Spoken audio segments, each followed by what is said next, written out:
રીતે પોલીસમાં કેટલા ભાજપ વાળા હતા?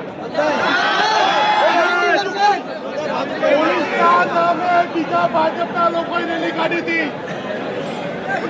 પોલીસ નથી, પોલીસની પાછળ ભાજપના કાર્યકર્તાઓ હતા. મહિલાઓની અંદર ભાજપની મહિલા મોરચાઓ ડ્રગ્સ બંધ કરાવવું, દારૂ બંધ કરાવવું હોત તો કોંગ્રેસ ભાજપ મૂકીને બધા આવી ગયા હોત, પણ નથી આયા. એ આપણે વિચારવાનું છે. આપણે આજે હું તો ભગવાનને પ્રાર્થના કરું છું કે અહીંયા બેઠેલા કોઈનો દીકરો દીકરી આ ડ્રગ્સના રવાડે ના ચડે. દારૂ તો બરોબર છે, પણ આ ડ્રગ્સના લીધે હજારો લોકોના પરિવાર બંધ થયા છે. આ પંજાબ જેવું રાજ્ય બરબાદ થઈ ગયું. અત્યારે થરાદ બરબાદ થઈ ગયું છે. અત્યારે થરાદના ગામડા બરબાદ થઈ રહ્યા છે. અત્યારે આખા ગુજરાતના ગામડાના યુવાન બરબાદ થઈ રહ્યું છે. એના પાછળ કોઈ જવાબદાર હોય તો હપ્તાખોર સરકાર છે. એ હપ્તાખોર સરકાર આપણો અવાજ દબાવવા.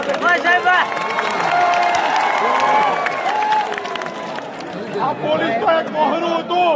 ખરેખર હપ્તા તો ગાંધીનગરના સચિવાલયમાં પહોંચે છે.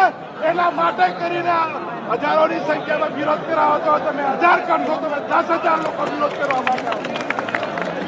ત્યારે શાંતિપૂર્વક આપણે રજૂઆત છે, એમને આવેદનપત્ર આપવાનું છે.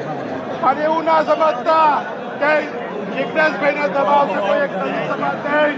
અહીંયા વાવધરાથી 18 આલમના આગેવાનો અહીંયા આવ્યા છે. 18 આલમના દરેક પાર્ટીના કાર્યકર્તા આવ્યા છે. વધારે ખબર છે આવનારા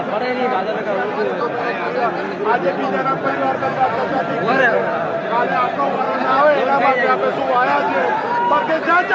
જય ભીમ.